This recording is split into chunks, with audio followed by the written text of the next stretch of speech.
Ողջույն, ես Ղազարյան Վիկտորիան եմ, այսօր ես կպատմեմ Հովհաննես Թումանյանի «Քեֆ անողի քեֆը չի պակսի»։ Առավոտը ես գնում եմ, իմ գնալուց հետո մունիտիկները լցվում են փողոցներն ու գոռալով հայտարարում, թե թագավորի հրամանը պետք է կատարվի, փինացությունը արգելվում է։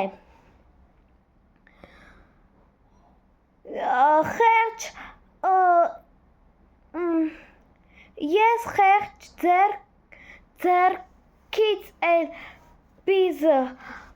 խլում են վազարդին, տալով դուրս են անում իր նելուտիկ խանութից ու դուռը փակում։ Մյուս գիշերը դարձյալ ես շոր մտած, տուն չմտած, Հարուն ալ-Ռադիշ թագավորը գնում է քաղաք շրջելու։ Դարձյալ անցնում է փողոցով, ուր ապրում ու ուրախ ես։ Դարձյալ երգի երաժշտության ձայն էր լսվում նրա տանից։ Ներս է մտնում, օհ, բարով երկար, դերվիշ բաբա, համեցեք, նստիր քո տեղը։ Նստում են, ուտում, խմում, ածում, երգում, ուրախանում մինչև կեսգիշերին երաժիշտներն իրենց վարձին առնում են ու հեռանում։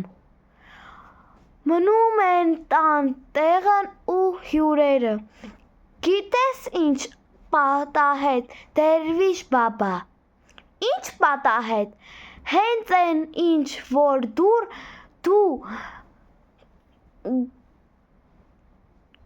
գուշակերի երեկ իրեն, այսօր թագավորին հրամանը հանեց,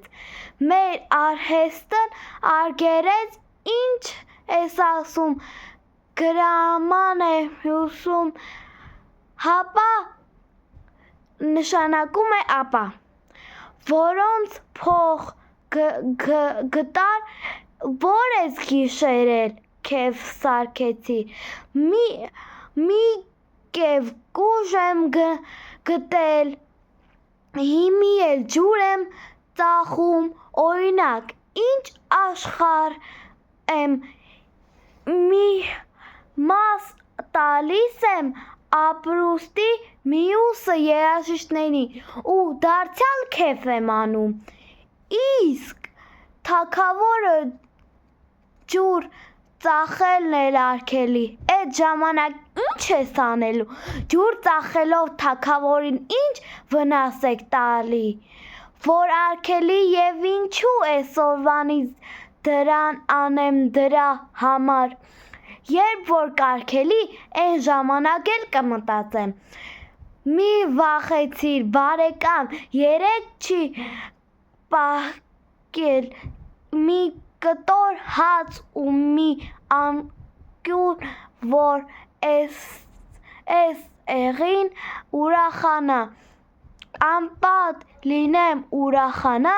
քո աջախից, ով հասա, ես բարեմաղթեմ, որ դերվիշն ու հեռանամ։ Տեսություն, հուսով եմ մյուս անգամ ավելի լավ կլինի։